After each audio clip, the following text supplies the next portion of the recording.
Welcome to other video. ये है doctor stone का एपिसोड 10 और 11 का रिव्यू। और जिन दो एपिसोड के साथ ही ये सीरीज खत्म हो रही है, तो चलिए जानते हैं क्या हुआ डॉक्टर स्टोन के सीजन 3 के एपिसोड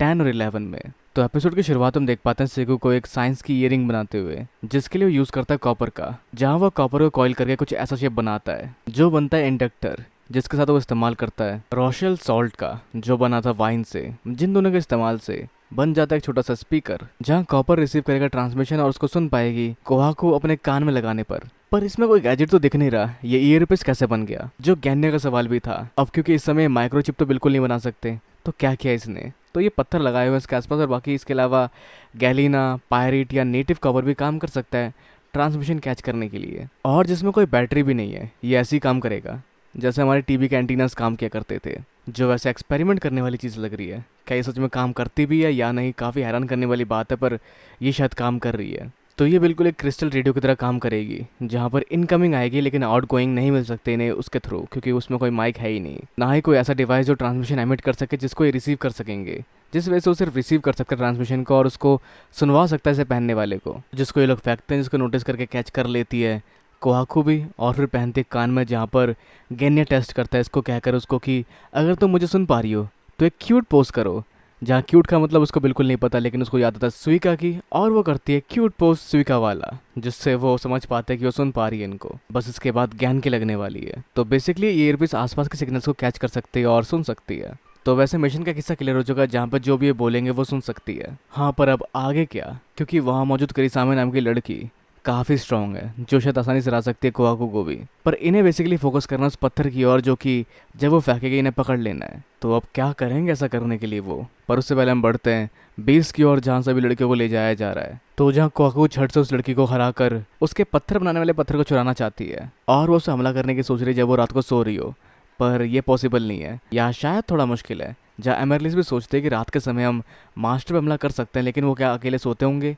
और बाकी सारी चीज़ें। लेकिन तभी जहाँ सेको उनको बताता है कि हमारी टीम दो पार्ट में पड़ चुकी है, एक स्पाई टीम जिसमें ये लोग हैं, और साथ में दूसरा साइंस टीम जिसमें सेको और बाकी लोग काम करेंगे। तो बेसिकली इनका काम यहाँ पर यही है कि इन्हें इन्फॉर्मेशन जमा करने जितनी हो सके इनके बारे में। जहाँ जब सब जा चुके हों तो करिसामे को एक तरफ लाकर उसके पत्थर का इस्तेमाल करवाओ उससे। तो जब वो पत्थर फेंकेगी तो साइंस टीम उसको हवा में धर लेगी, लेकिन कैसे, तो जैसा करेंगे वो एक ड्रोन के साथ। और कैसे बनाएंगे वो ड्रोन, जो बनाना मुश्किल नहीं है, लेकिन इस समय उसको कंट्रोल कर पाना और कॉम्पैक्ट साइज का बना पाना मुश्किल है। तो अब ड्रोन बनाने के लिए सारे कंपोनेंट तैयार किए जाते हैं, और देखते हैं कैसे उसको कंट्रोल कर पाएंगे ये लोग। तो ड्रोन बनाने की शुरुआत होती है मोटर बनाने से, मतलब अगर एक लोहे के आसपास आप तार लपेट के उस पर इलेक्ट्रिसिटी पास करोगे तो लोहा मैग्नेट बन जाता है, लेकिन उससे मोटर बनाने के लिए आपको ऐसे दो लोहे की जरूरत पड़ेगी, जिन दोनों से इलेक्ट्रिसिटी पास करने से दोनों मैग्नेट बन जाएंगे, और अपोजिट पोल या फिर सेम पोल होने की वजह से रोटेट करना शुरू कर देंगे अगर उसको कुछ इस तरह से फंसा दिया जाएगा। तो जिस मैग्नेटिक प्रपल्शन को शुरू करने के लिए आपको दूसरे लोहे में बस एक बार इलेक्ट्रिसिटी पास करनी है। तो ये तो था सिर्फ एक मोटर,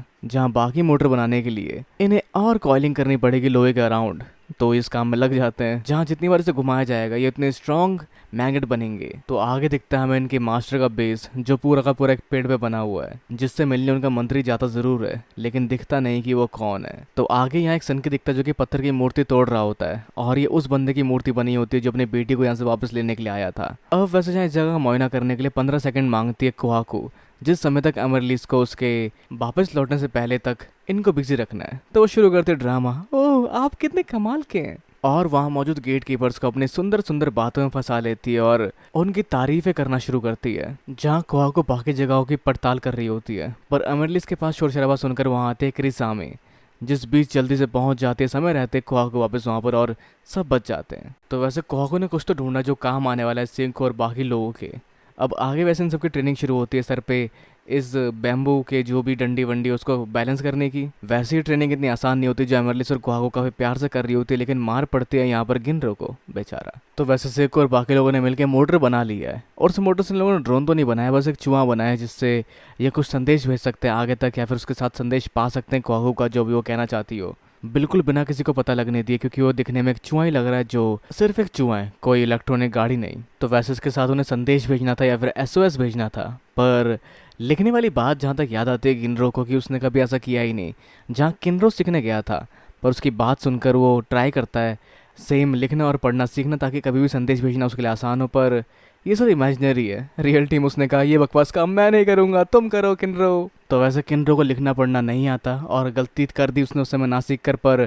फिर भी कुहाकू अपनी उंगली काट कर अपने खून से अपने ड्रेस का किस्सा फाड़ कर उसमें लिखना शुरू करती है। इनके यहाँ का एक्सपीरियंस जो भी इसने फील किया और क्या क्या इसने और ऑब्जर्व किया जगह पर, जिसको उस चूहे के थ्रू वापस बाहर भेजती है, जो सेफली बाहर पहुंच जाता है, कहीं गिरता भी नहीं लकीली, पता नहीं कैसे, पर ओवरऑल इस चूहे को पकड़ लेता है सुइका और लेके जाता है सेंगो के पास, जिन्हें दिखता है इसके अंदर लिखा हुआ है कोड, जो खैर लिखा तो नहीं क्योंकि लिखना कुहाकू को भी नहीं आता, जो बस ड्रॉ किया हुआ है जिसको इन्हें डिकोड करना है। तो बहुत बहुत सोचने के बाद भी उन्हें कुछ समझ नहीं आ रहा होता, जो मेंटलिस्ट कैन के लिए समझना ही मुश्किल होता है, लेकिन फिर वो सोचता है कि हमें सोचना चाहिए कुहाकू के बेस पे, जो इतनी चालाक नहीं है, ये मैसेज काफ़ी सिंपल होगा जो हमें भेजना चाह रही होगी। तो अगर उन्हें लिखना पढ़ना नहीं आता तो उसको एक साइंस टर्म के तौर पर ये लोग भेज रहे होंगे, जहाँ पहला वर्ड कोई बर्फ नहीं, ये होगा प्लास्टिक, मतलब पहली ड्राइंग प्लास्टिक है, पर सेकंड ड्राइंग शायद काटा हुआ जो उसने गलती से बना दिया हो, और अपनी उंगली काट कर लिखना गिनरो के बस का नहीं है। जब कुहाकू ने लिखा होगा तो उसके हिसाब से नीचे जो चीज़ बनी हुई है वो बिल्कुल डरावनी नहीं होने वाली,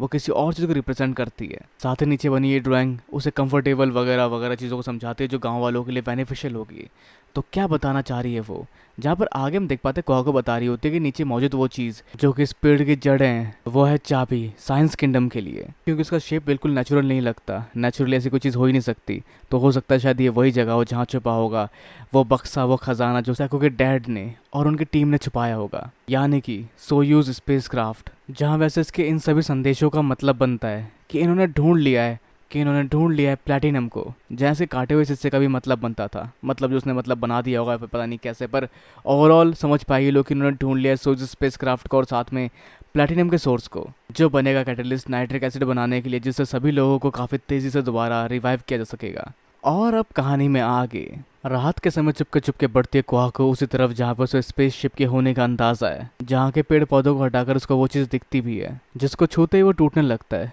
जहाँ शायद स्पेसक्राफ्ट काफ़ी समय से यहाँ पड़ा है तो वो टूट सकता है, पर रियलिटी ये नहीं है, क्योंकि उसके अंदर दिखती है उसको लेयर सीमेंट की, जो तरीका है पुराने समय के लिए चीज़ों को प्रिजर्व करने का, ताकि उसके अंदर की चीज़ें प्रिजर्व रहे। जैसा कुछ याद आता है कुहाकू को भी, जहाँ लास्ट टाइम उन्होंने ऐसे एक खजाना ढूंढा था जिसके ऊपर लगी हुई थी कंक्रीट, और उसको तोड़ने के बाद अंदर का मेन चीज़ इन्हें मिली थी, पर उसके लिए टूल्स चाहिए होंगे जैसे हथौड़ा और छेनी, पर उससे मारने पर काफ़ी तेज शोर भी हो सकता है। तो क्या किया जाए, जहाँ इतना पास है इंसानियत को बचाने का तरीका, लेकिन कुहाकू कुछ कर भी नहीं सकती, तो उसको कैसे निकाला जाए, जिसके लिए उसको ब्लास्ट किया जाएगा तो भी कोई साइलेंट बम तो होता नहीं है। जी हाँ, साइलेंट बम होता है जो भविष्य के टाइम में भी इस्तेमाल किया जाता है, जिसके लिए बताता है सेकू तरीका। तो पहले इन्हें मिलाना पड़ेगा वाइट पाउडर को एमरलेट ग्रीन लिक्विड में, जिससे बाकी लोग डरते हैं कि इन दोनों को मिलाने से ब्लास्ट हो सकता है, लेकिन बेसिकली इससे बना है प्लास्टर। तो वैसे सारा सब्सटेंस वो लोग भेजते हैं कुहाकू के पास भी चूहों के साथ, और उस दौरान बिजी रखती है एमरलेस इन लोगों को अपना डांस दिखा के जो वो मास्टर के लिए तैयार कर रही है। अब क्योंकि एमरलेस अपना डांस दिखा रही है, जिससे फंस जाता है गिनरो, जिसको भी यहाँ डांस दिखाने के लिए फोर्स किया जा रहा है, पर अब आगे यहाँ मिल चुका सारा सब्सटेंस कुहाकू को। तो जिसका तरीका समझाया जाता है कुहाकू को, पहले उसको इनमें गड्ढे खोदने हैं, तो इसके अंदर गड्ढे खोद कर इस तरह से, जिससे काफ़ी शोर होता है, सबको पता चलने लग जाता है, लेकिन जिसको डिस्ट्रैक्ट करते हुए यहाँ पर गिनरो इस्तेमाल करता है एक भाले का और उसके साथ डांस करना शुरू कर देता है, जिससे काफ़ी सारा समय मिल जाता है कुहाकू को भी। तो यहाँ उसके पास मौजूद दो सब्सटेंस में से ग्रीन एमरलिड है सल्फ्यूरिक एसिड और वाइट पाउडर है एनहाइड्रस कैल्शियम सल्फेट, पर इस सब को छोड़ के कुहाकू को सिर्फ यही पता है कि इसको दोनों चीज़ों को मिक्स करना है इस डंडे के इस्तेमाल से पुश करके, जिसके बाद वो दोनों चीज़ें मिक्स हो जाएंगी, जिसके बाद बनेगा प्लास्टर, और उसे बाहर निकलने की जगह ना मिलने पर वो फैलेगा, जिससे 300 किलोग्राम तक का प्रेशर बिल्ड होगा और ये कंक्रीट चटकने लग जाएगा। तो जी हाँ, ये है साइलेंट बॉम्ब। तो जोसेफ सुबह सेट करके रात को पहुँचते कुहाकू वहाँ वापस, जहाँ वो देखती है पैर लगाते सारा कंक्रीट ढह जाता है। तो वैसे हम बढ़ते हैं फ्लैशबैक में, जहाँ पर सेकू के डैड और उनकी टीम बेशकीमती मिनरल्स और चीज़ें छुपा रहे थे ताकि इसका इस्तेमाल शायद फ्यूचर में कोई कर सके, और वो साथ ही मानते थे कि सेकू के लिए ये सब करना चुटकियों का खेल होगा जो वो सुलझा लेगा। पर अकॉर्डिंग टू सेकू ये इतना आसान भी नहीं है, पर उम्मीद है कि साइंस जल्दी ये सब सुलझा लेगी। तो अब आगे रात के समय कुहाकू वहाँ पहुँचती है और खोजती है सब के अंदर प्लैटिनम, पर तभी कुछ खोजते हुए कुछ कांच सा टूटता है और शोर होने लग जाता है उससे, पर अंदर से दिखता है एक कांच की बोतल टूटी हुई जिसके अंदर से रेत गिर गई है। तो ये सिर्फ रेत थी, लेकिन नहीं, अगर हम सेकू के हिसाब से सोचे तो उसने कई सारी चीज़ें बनाई हैं इन्हीं तरह की छोटी मोटी चीज़ों से, कभी कांच, कभी कुछ तो कभी कुछ और। तो ये भी काम की चीज़ हो सकती है जिसको अपने ड्रेस में स्टोर किए वहाँ से निकल जाती है जहाँ शोर हो चुका है और बाकी लोग भी उस तरफ पहुँच चुके हैं, अब आगे हम बढ़ते हैं सेको की ओर, जो कि मोटर बनाने की कोशिश कर रहा है ड्रोन के लिए, लेकिन उसकी मोटर हिल बहुत रही है जो ड्रोन के लिए सक्सेसफुल बिल्कुल नहीं होगी। पर अगर उसके पास यहाँ होते कसाकी तो उसमें उसकी हेल्प कर सकते थे वो। अब खैर हम आगे बढ़ते हैं जहाँ पर सुइका लेके आता है वो चूहा जो कि भेजा है कोहाको ने, जिसके अंदर उन्हें मिलता है एक झोले में भरा हुआ चमकीली सुनहरी रेत, जिसके अंदर सफ़ेद सफ़ेद चमकीली चीज़ें दिख रही है। बेयाक्यूया और उसकी टीम और उसके लोग जमा कर रहे होंगे कई सालों से। बेयाक्यूआ मतलब उसके डैड, जैसा उन्होंने यहाँ की नदी से किया होगा जिसमें कई साल लगे होंगे उन्हें। अब जहाँ ये सुनहरी गोल्ड डस्ट है जिसके अंदर मिलते हैं थोड़े बहुत करके प्लेटिनम, जहाँ सोने से इतना ज़्यादा रेयर है प्लेटिनम, तो जहाँ सेको को मिलता है अपने फिंगर टिप पे एक प्लैटिनम। तो अब क्योंकि ये नदी में मिला है तो स्विका नदी में और ढूंढ सकता है इसको, लेकिन ये सच नहीं है। जहाँ पर पृथ्वी के हर एक टन में सिर्फ 0.001 ग्राम प्लैटिनम पाया जाता है, जहाँ प्लैटिनम इतना ज़्यादा रेयर है, जहाँ मतलब इसके एक कण को पाने के लिए भी उन्होंने कई सालों तक नदियों में मेहनत की होगी। पर सेको और बाकी लोगों की बोलती बंद हो जाती है जब वो देखते कि इसके अंदर कई सारे और प्लैटिनम के कण भी पाए जा रहे हैं, जिन सबको जमा करने में लगभग दशकों लग गए होंगे इन लोगों को। कितनी मेहनत की होगी इसके लिए उन लोगों ने। जहाँ बढ़ते हैं फ्लैशबैक में, जहाँ सेको के डैड बाकी लोगों को लेकर खोजने निकलते हैं मिनरल्स, क्योंकि वो जानते हैं कि ह्यूमैनिटी के लिए खुद को दोबारा रिबिल्ड करने के लिए बेशकीमती पत्थर और मिनरल्स चाहिए होंगे। जहाँ भविष्य काम आसान करने के लिए बेयाक्यूआ लगा होता नदी में और मिनरल्स की खोज करने के लिए। जैसा करते हुए उसे कई साल बीत जाते हैं और बहुत सारे रेत और मिट्टी के बीच में उसको मिलता है थोड़ा थोड़ा करके सोना और प्लैटिनम, जहाँ वो काफ़ी तक कमज़ोर भी पड़ चुके होते हैं, जिसको देख के बाकी लोग भी कहते हैं कि आप इसमें क्यों लगे पड़े हैं, क्या मिलेगा आपको जमा करके। जिस पे उनका सोचना होता है कि वो है आखिरी एस्ट्रोनॉट इस पृथ्वी पर और उन्हें फ्यूचर के लिए चीज़ें करनी पड़ेंगी। साइंस के फ्यूचर के लिए उन्हें ऐसा करना पड़ेगा उन्हें अगले एस्ट्रोनॉट के लिए। और सेगो के पत्थर बनने के कुछ साल के बाद से कई सालों तक और भी लगे हुए थे बेयाक्यूआ, और बूढ़े होने के बाद जब समय कम रह गया था वो इस काम का और तेज़ी से करते हैं और आखिर में एक दिन नदी में गिर जाते हैं। जहाँ वो गिरे हुए भी सोच रहे होते हैं कि अच्छा हुआ मैं उल्टा गिरा, और उस दौरान भी वो देखते हैं पानी के अंदर से आसमान को, जहाँ अपने आखिरी पल में भी सेको को याद कर रहे होते हैं। जो सारे मोमेंट सेको भी फील कर पाता है, क्योंकि वो जानता है नदी में पाए जाने वाले सोने के बारे में सिर्फ एक शख्स जान सकता है, और उसी ने इतने सालों तक मेहनत की होगी ताकि ये सारी चीज़ें आगे की जनरेशन तक पहुंच सके। जो इस सोने के धूल में मिली प्लेटिनम से समझ सकता है सेको भी। तो जिस सब दौरान सेको सेकंड गिन रहा था उस समय उसके डैड लगे हुए थे इस गोल्ड डस्ट को कलेक्ट करने में, जिसका मतलब दोनों ही काफी हद तक एक जैसे ही है। जहाँ दोनों भले ही ब्लड से रिलेटेड नहीं है, जैसा बेयाक्यूआ ने बताया था उसको जब वो बच्चा था कि वो उसके दोस्त का बेटा है, जिसके आगे की डिटेल उसको नहीं पता, पर उसको फर्क भी नहीं पड़ता। पर खैर जो भी हो वो दोनों एक जैसे ही हैं, जिसको लेके खुश है सेको भी। अब आगे बेयाक्यूआ की मेहनत को थैंक्स करते हुए शुरू होने वाला infinite petrification revival fluid machine. अब आगे अगर हम बढ़े इनके बेस की ओर तो जा रहे उस जगह जहाँ से रात को उनको आवाज़ आई थी, और वहाँ छानबीन करने में नहीं मिलता ट्रांसपेरेंट आइज, और ये सबूत है कि यहाँ कोई घुसपैठिया आया हुआ है, कोई तो यहाँ आया था। तो अब क्या करेंगे ये लोग आगे, पर उससे पहले हम बढ़ते हैं उस मशीन की ओर जो करेगी प्लैटिनम का यूज़ नाइट्रिक एसिड बनाने के लिए। तो इसमें बस टच करने लायक प्लैटिनम लगाना था, जहाँ कैटलिस्ट का मतलब होता है वो चीज़ जो कि रिएक्शन में काम नहीं आता लेकिन वो रिएक्शन को फास्ट कर देता है या फिर रिएक्शन होने में हेल्प करता है, जो यहाँ प्लैटिनम कर रहा है, जिससे धीरे धीरे नहीं मिल जाएगा नाइट्रिक एसिड, जो इतना रेयर था इस समय। और इसके लिए इतनी जंग हुई कि इसके लिए इन्होंने काफ़ी मेहनत की, कई तरह की चीज़ें बनाई, पर अब ये मेरिकल नहीं रहेगा। इसको करना काफ़ी हद तक आसान हो जाएगा